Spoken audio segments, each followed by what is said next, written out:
You stand at the sink. The water flows. You wash. You wipe. You finish. And you assume you have done what the Prophet, peace be upon him, commanded. But have you? The scholars of the Salaf were meticulous about wudu. They did not approach it casually. They approached it as an act of worship that must be performed exactly as the Prophet taught. And there are mistakes that many of us make, errors that invalidate or diminish the reward of our wudu. Some are errors of excess. Some are errors of neglect. Some are errors of innovation. The Prophet, peace be upon him, warned against all of them. Stay for number 1, the warning that will change how you approach your wudu forever. Before we begin, we have gathered the daily practices of the Beloved, peace be upon him, into one book, the Sunnah Home Manual, 40 practices, every hadith verified. Now, let us correct our wudu. Let us stop making these mistakes and return to the Sunnah way. Let us begin with number 1. The error of wasting water. This is the mistake the Prophet, peace be upon him, specifically warned against. The Prophet saw a man performing wudu and said, "Do not be wasteful. Do not be wasteful." The scholars explain that wasting water is an act from shaitan. Some people pour water into their palms in such a way that it overflows. This wastage must be avoided. The scholars of the Salaf were meticulous about this. They would not let a single drop fall without benefit. They understood that water is a trust from Allah. It is a blessing that we must conserve, even during worship. The scholars say that wasting water is offensive and blameworthy. If performed with the belief that wasting water is sunnah, it becomes both sinful and a blameworthy innovation. The Prophet, peace be upon him, also said, "This is wudu.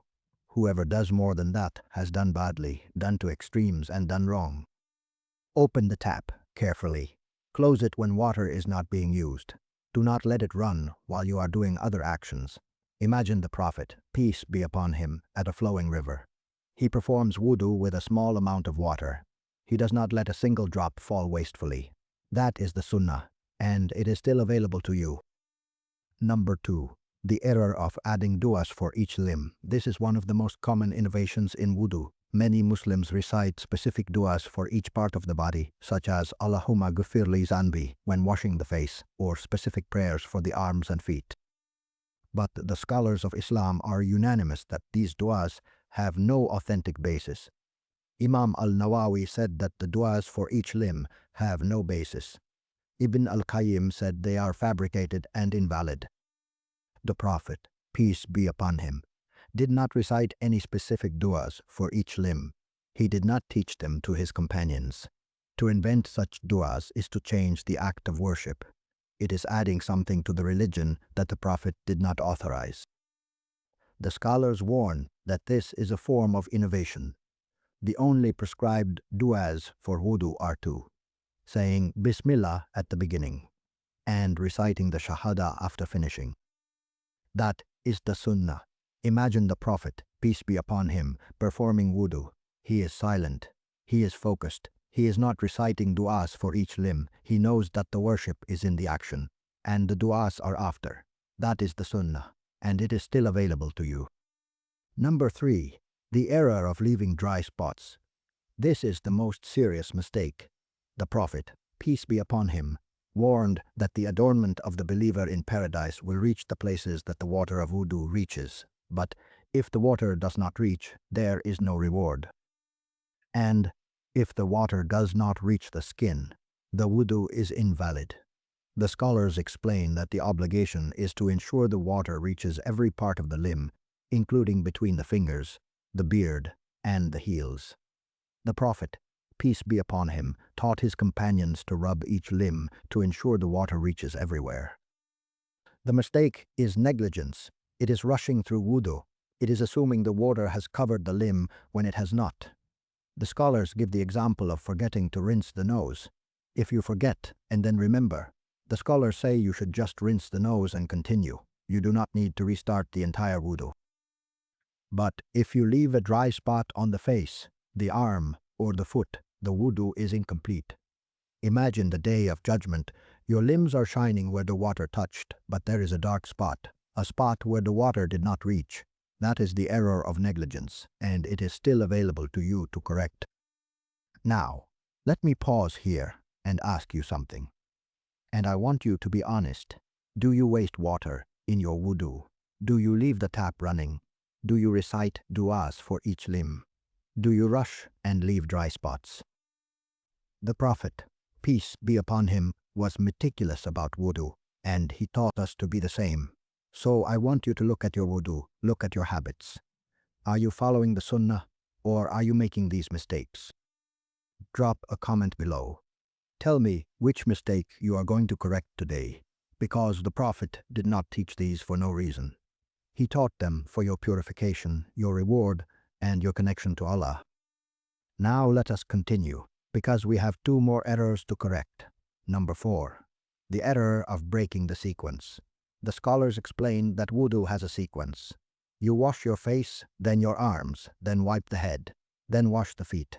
But what if you wash a limb, and then you forget and wash something out of order? The scholars say that if you wash your face and then realize you forgot to rinse your mouth, you can just rinse your mouth and continue. But if you wash your arms before your face, the sequence of the obligatory acts is broken. The scholars differ on whether this invalidates the wudu. The safest approach is to maintain the sequence. Do not rush, do not skip.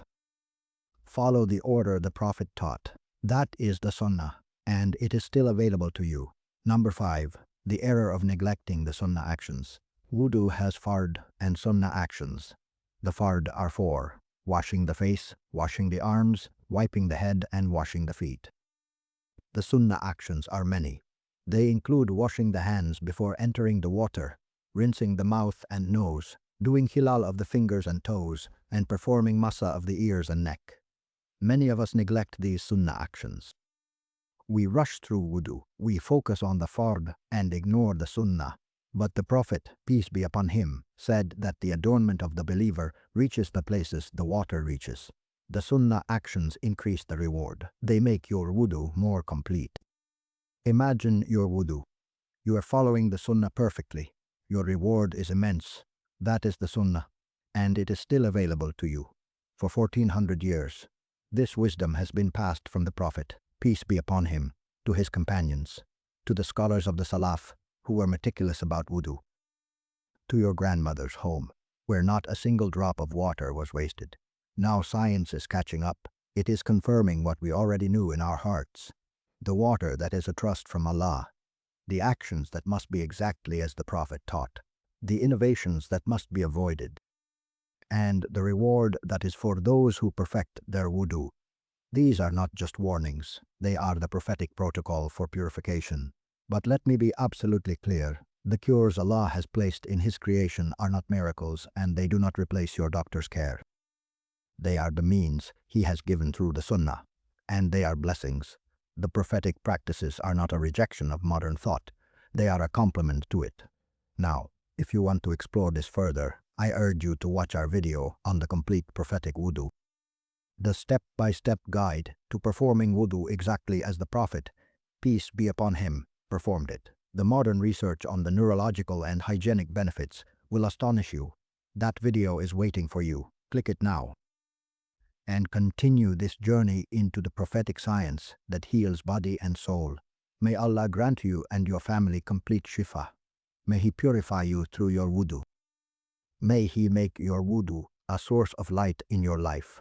And may He grant you the highest station in paradise, where your limbs will shine with the water of wudu. Assalamu alaikum.